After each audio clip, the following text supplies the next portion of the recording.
언젠가 한 자매가 어제 저녁에는 작정하고 밤새도록 울며 회개했다고 했습니다. 지금까지 모든 잘못들을 하나하나 다 떠올리면서 자백했고, 알고 지은 죄, 모르고 지은 죄까지 용서해달라고 했다는데, 급 우울해하면서 이러다가 평생 회개만 하다가 갈 것 같다는 거죠. 정말 성경이 말씀하시는 죄는 무엇이고 도대체 어디까지 회개해야 하는 것일까요? 말씀이 흥왕해서 전 세계로 뻗어나가도록 저희 하가TV에게 좋아요, 구독, 알림 설정으로 힘을 주십시오. 말씀이 삶에서 실제로 역사하도록 섬기는 하가TV입니다. 아무리 거룩하고 영적으로 성장했어도 누구나 죄를 짓습니다. 과학자들이 사람은 하루에 4만 가지에서 6만 가지 생각을 한다고 하는데 악한 생각의 죄까지 더한다면 셀 수 없을 정도일 겁니다. 하지만 성도의 신앙생활이 부족한 죄인에 묶여버린다면 하나님과의 교제, 임재도 없어지게 되고 인도하심도 놓치게 될 텐데요. 모든 인류가 아담과 하와의 타락으로 죄인이 됐지만 예수님 때문에 성도들은 의로운 존재로 거듭났죠. 또 그에 따른 죄와 회개의 기준도 달라졌는데요. 이것을 알고 회개와 믿음의 성장이 바르게 일어날 때 최고의 부르심의 단계로 성장해 나갈 수 있습니다. 그래서 오늘 영상에서는 정말 하나님께서 말씀하시는 죄, 특별히 예수님의 십자가로 속량받은 신약의 성도들에게 해당되는 죄는 무엇인지부터 정확하게 알아보도록 하겠습니다. 로마서 14장 23절 말씀입니다. 의심하고 먹는 자는 정죄 되었나니 이는 믿음을 따라 하지 아니하였기 때문이라. 믿음을 따라 하지 아니하는 것은 다 죄니라 라고 했습니다. 본래 죄라는 단어는 고대 이스라엘 군사 무리들이 물매로 돌을 던지면서 조금도 틀림이 없다, not miss, 관역을 놓치지 않는다에서 왔는데요. 놓치다, miss의 히브리어 원어가 문자적으로 죄입니다. 그러니 성경께서 말씀하시는 죄는 하나님의 완전한 기준을 놓치는 것, 벗어나는 것을 의미합니다. 하나님 눈에 잘못된 것, 의롭지 못한 행동, 하나님의 법을 깨는 것들인데요. 중요한 것은 이 죄가 사람의 기준이 아니라 하나님의 기준에서 벗어나는 것입니다. 처음 인간의 죄도 하와가 하나님 말씀에서 벗어난 것에서 시작됐죠. 사탄의 거짓 세소가 하나님께서 말씀하신 금지하신 선악과를 먹고 타락한 것인데요. 그 결과 모든 인류는 하나님의 완벽한 형상과 모양도 잃어버렸고 죄의 본성을 가진 죄인이 됐습니다. 생명이신 하나님과 단절됐기 때문에 생각이나 감정, 의지도 사망의 지배를 받게 됐고요. 땅을 다스릴 권세도 뺏겼고요. 죄를 이길 힘도 없을 뿐 아니라 하나님의 인도하심을 들을 수 없는 정말 사탄과 연합한 존재들이 되고 말았습니다. 하지만 하나님은 택하신 백성 이스라엘을 보호하고 지키기 위해서 모세를 통해서 율법을 주셨는데요. 모든 인류가 하나님과 분리된 사망의 법에 속해 있었지만 그들만은 죄에 관한 법, 곧 율법을 잘 지키고 하나님 말씀에 순종하면 치유와 복을 받는 특권을 누렸던 겁니다. 하지만 결국 율법도 죄와 사탄의 본성인 사망, 죽음과 어떻게 연결되어 있는지를 말해주는데요. 그 율법 때문에 죄가 무엇인지도 알게 됐고 아무리 바르게 살아도 사람의 노력으로는 의롭게 될 수 없는 죄인인 것도 깨닫게 됐고요. 죄를 짓고 싶어하는 그 본성 때문에 언제나 자연스럽게 율법과 하나님의 말씀을 거스르는 자신들을 보게 되었습니다. 그런 그들을 지키기 위해서 주님은 그들의 행동을 강하게 제어해야 했습니다. 해라, 하지 마라. 살려면 이렇게 하고 저렇게 하면 죽는다로 무섭게 통제했고 도둑질하면 7배로 갚고 간음하지 말고 우상을 숭배하지 말고 등등의 세세하게 물리적인 기준들을 세워주셨습니다. 생각이나 의도가 아닌 육신의 행동을 통제하는 율법을 기준으로 딱 세워두고 사람의 행동으로 죄인지 아닌지를 따졌죠. 이것이 죄와 사망의 법, 곧 죄와 사망이 어떻게 역사하는지 영적 원리를 알려주는 거였는데요. 그렇게 쭉 살다가 예수님의 십자가 속량으로 비로소 다른 길이 열렸습니다.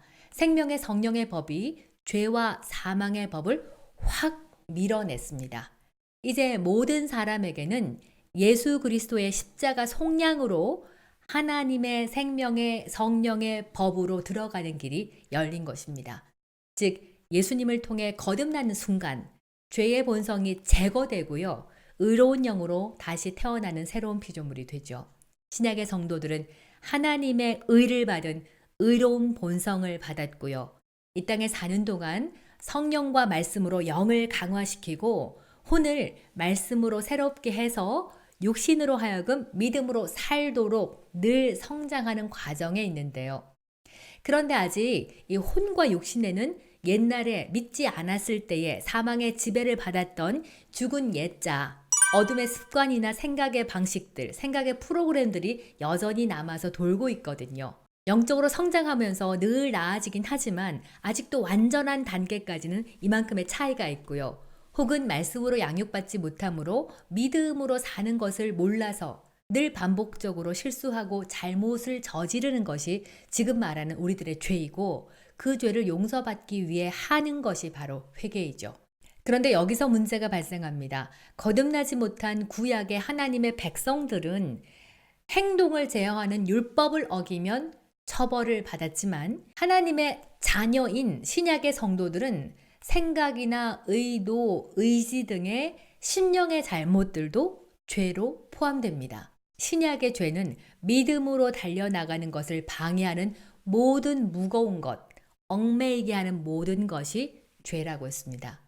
그러니까 하나님의 약속들을 의심하고 이 말씀이 될까 걱정하면서 생각하는 것들, 또 그런 의도들, 결단들, 또 거기서 느끼는 두려움들, 걱정, 염려 등 이 모든 것이 죄가 된다는 것입니다.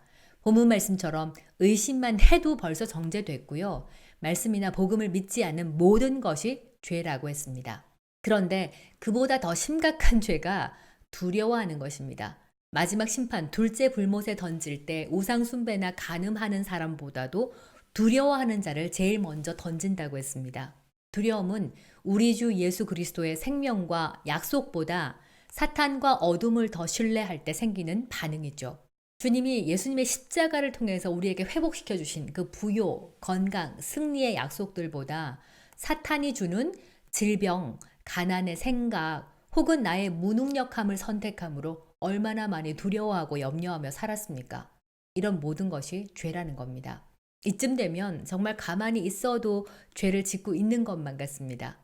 예수님께서 우리 대신 죄가 돼서 우리를 하나님의 의로, 우리를 의롭게 하셨는데 나는 지금 구원받을 수 없는 죄의 덩어리가 된 것만 같죠. 정말 어떻게 해야 될까요? 의도치 않아도 마구 들어오는 의심, 불신, 두려움 이런 것들은 또 어떻게 막을 수 있나요?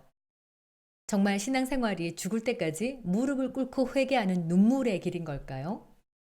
다음 영상에서는 신약의 성도들에게 바른 회개가 정말 무엇인지, 어떻게 죄에서 자유하여 믿음의 전지를 이루어 나가는지 알아보도록 하겠습니다.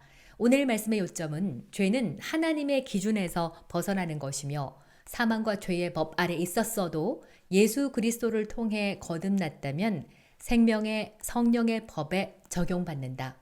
또한 그의 일치에서 죄는 육신뿐 아니라 심령과 생각과 의도까지도 하나님의 기준에서 벗어난 모든 것을 포함한다입니다. 함께 기도하겠습니다.